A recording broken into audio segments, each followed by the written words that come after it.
Bien, bah, écoutez, comme être à l'heure, c'est respecter la politesse des rois, on va essayer d'être à l'heure. Presque. Merci à notre public. Merci surtout aux conférenciers et à tous ceux qui ont organisé cette deuxième séance des entretiens de la chaire sur un sujet qui concerne les jeunes. Alors ne nous trompons pas, mirage, promesse ou mirage, n'est-ce pas, Pascal? Pas miracle.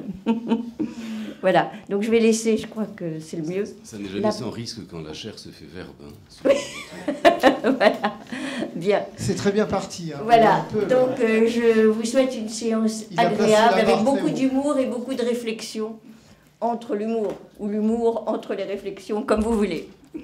À tout à l'heure. Merci. Alors, vous savez que la chaire que nous avons créée au CELSA sur l'innovation dans la communication et les médias anime ces entretiens trimestriels, les entretiens du CELSA, que nous avons pu concevoir avec l'équipe, avec Véronique et avec Jean-Pierre Baudouin, qui est concepteur avec nous de cette manifestation. Son but s'inscrit tout à fait dans la logique générale de la chaire, qui est de faire du CELSA, si c'est possible, un lieu qui soit un observatoire et un lieu de réflexion et de prospective sur tout ce qui se transforme dans les médias, rassemblant, parce que c'est pour nous une des missions fondamentales de l'université, des acteurs du monde économique, du monde social, politique, culturel, médiatique, pour penser ensemble à un univers de la communication et des médias dont chacun, je crois, conviendra qu'il est en très très forte transformation. Et pour nous, ces très fortes transformations sont une chance, puisqu'on pense que c'est un moment dans lequel la réflexion, l'analyse, la recherche appliquée, la confrontation des idées prennent toute leur valeur. Pour être efficace, il faut penser l'époque et ces transformations. Et on propose de les penser ensemble. D'où cette formule des entretiens. Je le dis pour ceux qui n'auraient pas assisté et qui auraient raté malheureusement pour eux la première séance sur les enjeux scientifiques et techniques.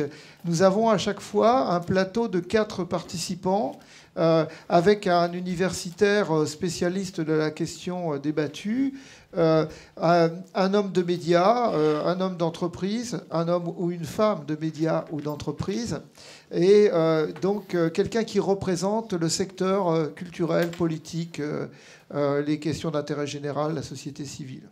Donc nous avons retenu cette même formule aujourd'hui avec un sujet très complexe que nous allons sans doute structurer, mais également déconstruire. Enfin, je peux même vous le dire, les échanges que j'ai eus avec les participants garantissent une déconstruction labellisée. Il n'y a aucun doute sur le côté déconstructionniste de notre soirée. Le sujet, c'est le public jeune, guillemets, public jeune, promesse ou mirage. Alors, nous avons choisi avec Véronique Richard et Jean-Pierre Baudouin ce sujet à partir de 3 constats que je vous livre en désordre pour cette petite introduction apéritive, le temps que tout le monde arrive, parce que l'essentiel se passera quand les autres parleront. Je pense que ça n'a échappé à personne, mais je préfère le dire, comme ça me met à l'aise.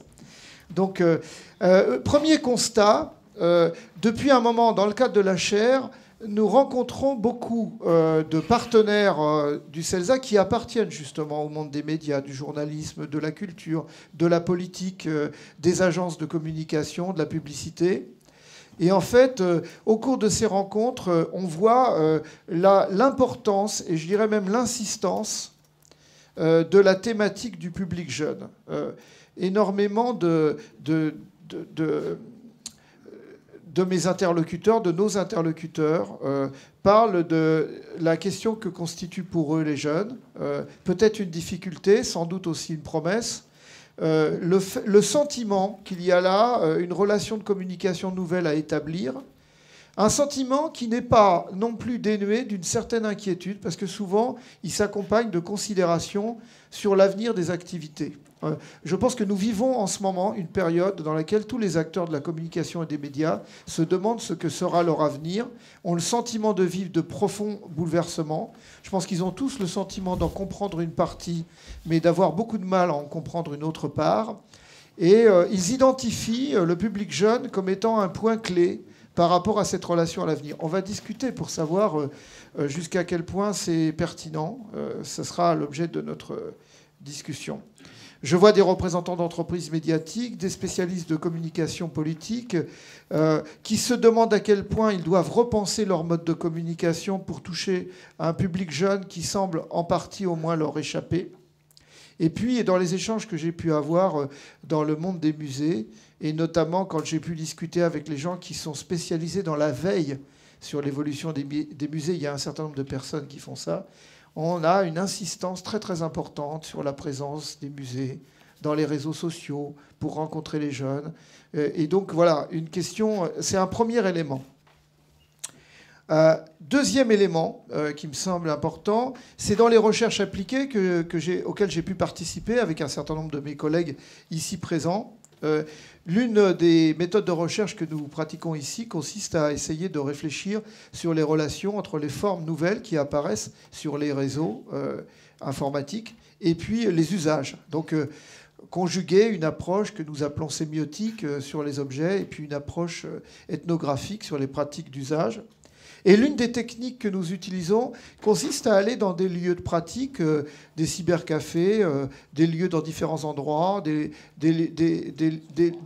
spots dans les lieux de vacances, dans des lieux de loisirs, pour voir un petit peu ce qui se présente sur les écrans. C'est toujours très intéressant, quand on analyse les écrans, de regarder de loin, c'est-à-dire pour être sensible aux structures les plus fortes des médias avant d'être entré à l'intérieur du texte. Et quand il y a 15 ans, quand on faisait ça, on rentrait dans un lieu, on voyait des écrans qui étaient tous différents les uns des autres. Et puis, petit à petit, on a vu arriver les logiciels de gestion de contenu sur lesquels Valérie Perrier a travaillé. Et donc, on a vu automatiquement se normaliser un peu la forme des écrans. Mais les contenus étaient différents. Aujourd'hui, quand on rentre dans un lieu de pratique publique, il y a une très très grande majorité des écrans qui portent tous les mêmes signes parce que tout le monde est sur Facebook. Et donc là, il y a quelque chose qui constitue un standard hégémonique assez intéressant et qui vient en relation très souvent dans le discours de mes interlocuteurs avec le public jeune. Facebook devenant d'une façon presque métonymique le symbole de la présence des jeunes, ce qui ne se vérifie pas tout à fait, puisque les utilisateurs de ce réseau ne sont pas uniquement des jeunes. Et enfin, dernière chose, quand je travaille avec des étudiants sur des études de cas, les étudiants disent toujours c'est très important d'avoir le public jeune, il faut développer des structures interactives parce qu'ils ne veulent plus être passifs, maintenant ils veulent tous être actifs. Donc, il faut qu'on trouve quelque chose. Alors, il y a un brainstorming rapide avec les étudiants. Et ils disent, on va faire une page Facebook. Et là, comme ça, on va toucher les jeunes. Alors, cette question, évidemment, immédiatement nous engage dans une réflexion sur les liens de parenté qu'il peut y avoir entre les évolutions des médias et puis les questions de génération. J'emploie provisoirement le terme de génération.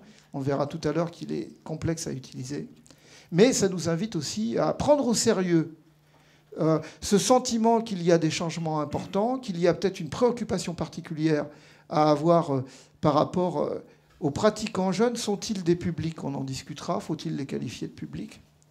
Mais aussi un petit peu...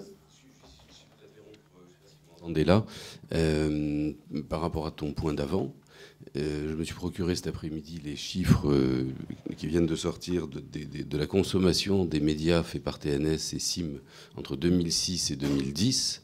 Et pour les 18-35 ans, donc ce dont on parle, la consommation d'Internet a doublé, pendant que la consommation de médias audiovisuels décroissait, pas exactement autant, mais pas loin. Voilà, donc les relations, penser correctement les relations entre des évolutions générationnelles et des évolutions médiatiques, c'est une formulation provisoire. Hein. On va déconstruire aussi la notion de génération, je pense, d'une certaine façon. C'est notre objet aujourd'hui. Alors, pour discuter de cela, nous avons 4 invités qui vont aborder des questions extrêmement diverses, très riches. Hein, mais je peux donner, pour commencer, quelques indications. Ils me corrigeront si je me trompe, sur un point particulier que chacun d'entre eux apporte. Alors, Catherine Guilloux, qui est à ma droite, est la directrice de la politique des publics et de l'éducation artistique du Musée du Louvre. Et elle apporte ici l'expérience de l'adresse au public d'une institution culturelle internationale par excellence, hein, le musée du Louvre. Mais elle a également une connaissance approfondie de la diversité des musées. Et elle parlera de la montée de la préoccupation des publics jeunes et de la façon dont une perspective historique et comparative peut éclairer cette question. Pascal Beclerc est vice-président et directeur de la stratégie de MSL Group, qui fait partie du groupe Publicis. C'est un stratège de la publicité et des politiques de communication. Il va nous faire profiter de sa réflexion stratégique sur les mutations qui peuvent affecter le métier lui-même de consultant en communication, à partir de ce qu'il définit moins comme une apparition de nouveaux publics que, si je ne le trahis pas, un dépassement de la notion de public dans une économie communicationnelle dont il essaye de montrer le caractère très nouveau. Antoine Boilet est un homme de télévision. Il a la double expérience d'animateur d'une émission et d'une émission destinée aux jeunes, politique destinée aux jeunes, et d'une réflexion sur la situation actuelle de la télévision. Il est secrétaire général de France Télévisions Entreprises et il anime l'émission politique Face aux jeunes sur ma chaîne étudiante, MCE. Donc il va répondre à la question que je lui ai déjà posée, que je vais lui reposer, de savoir si la télévision est véritablement coupée du public jeune, et nous apportera là-dessus des éclairages peut-être un peu étonnants par rapport à ce qu'on peut imaginer. Et Fausto Colombo est un universitaire qui analyse de longue date les évolutions des médias avec un double point de vue d'étude des formes médiatiques avec une approche sémiologique et puis d'une étude des usages et des pratiques de réception des médias. Il est professeur à l'Université catholique de Milan où il a créé l'Observatoire de la communication il y a une quinzaine d'années, je crois, 15 ans à peu près, l'Observatoire de la communication. 15 ans, et donc qu'il dirige. Et, il ne va pas nous parler exclusivement des jeunes, parce qu'il n'a pas travaillé seulement sur les jeunes, mais il nous parlera de la notion de génération, de sa valeur et de ses limites, dans quelle mesure on peut raisonner en termes de génération à propos des médias, parce qu'il a, depuis une quinzaine d'années, mené beaucoup d'enquêtes collectives sur la façon dont se construisent les attitudes des générations vis-à-vis des pratiques médiatiques. Voilà, alors nous n'avons pas prévu des interventions en forme, mais plutôt un échange. D'abord un échange entre nous autour de la table, et puis ensuite un échange avec le public. Donc mes partenaires interviendront librement et puis je poserai quelques petites questions plus précises à l'un ou à l'autre d'entre eux.